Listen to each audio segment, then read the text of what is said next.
Ready to go, kiddo? Go? Where are we going? The store? No, it's election day. I'm going to vote. You should come along to see how it works. Your mom's going to meet us there. Ah, Dad, that sounds boring. It's not boring. It's actually an honor. There are countries where people don't get to choose who's in charge. That would be pretty scary to me. Having the right to vote for our leaders is something we should be thankful for. You're thankful you can pick the president?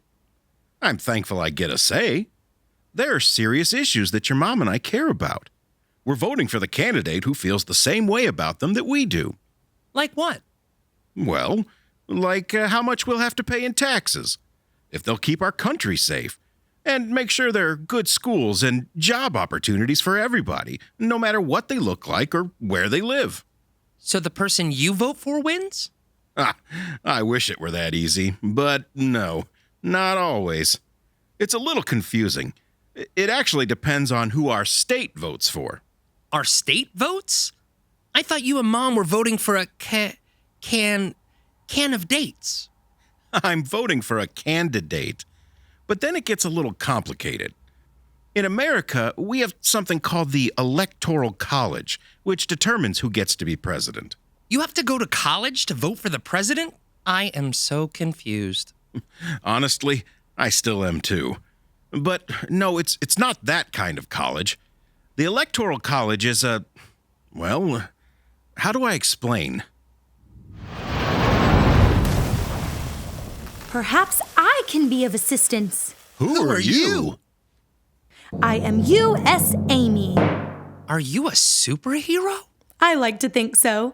I'm here to help guide confused citizens through the election process so that they can do their civic duty and vote. That's a very specific superpower. So what is the Electrical College? The Electoral College is a committee of people from every state called electors that determine who wins the presidency.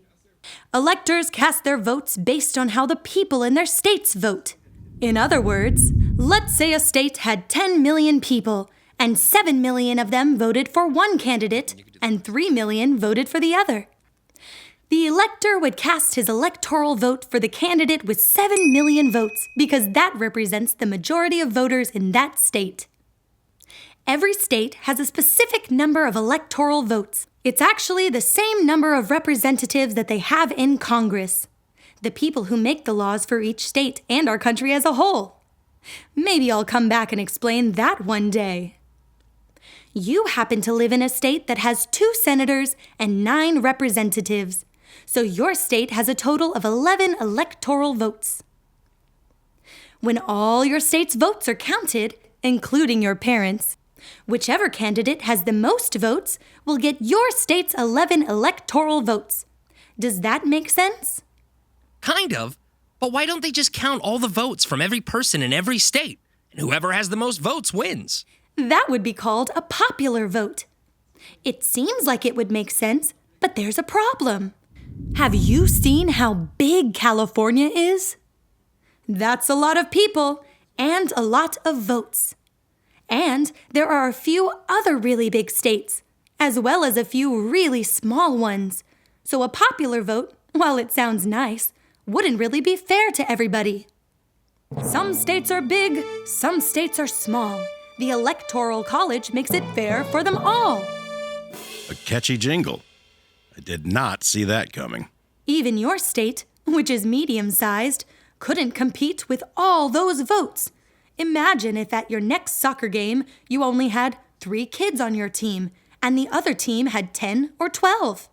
Oof, they'd destroy us. Exactly. Elections aren't much different.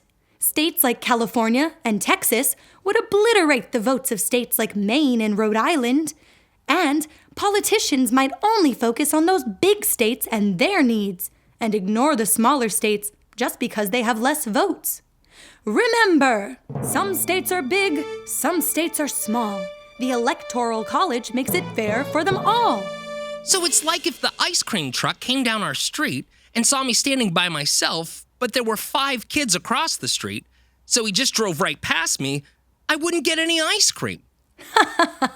Actually, yes, it would be kind of like that. Whoa, that'd be messed up. I need my ice cream.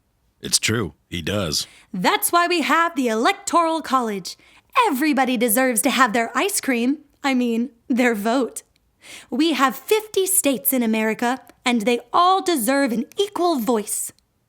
The Electoral College is not a perfect system, but it helps keep elections from being completely imbalanced. Some states are big, some states are small. The Electoral College makes it fair for them all. Now you've got it. So, who decides who gets to be one of these electors? It's actually different depending on the state. In some states, the officials that are already in office appoint the electors. That means they say, "Hey, you're an elector now." Other states actually hold a special election to let the people vote for their electors. I want to be an elector one day. You can be, but that's why it's important for you to really pay attention and understand the election process, even now as a kid. You're the future of this country. Wow. Thanks, U.S. Amy. So now what do you say, kid? You want to come along and watch me cast my vote? You bet I do. I hoped you might. Some states are big, some states are small. The Electoral College makes it fair for them all. And then after we vote, we can get some ice cream, right, Dad? Yes. After we vote, we'll get ice cream.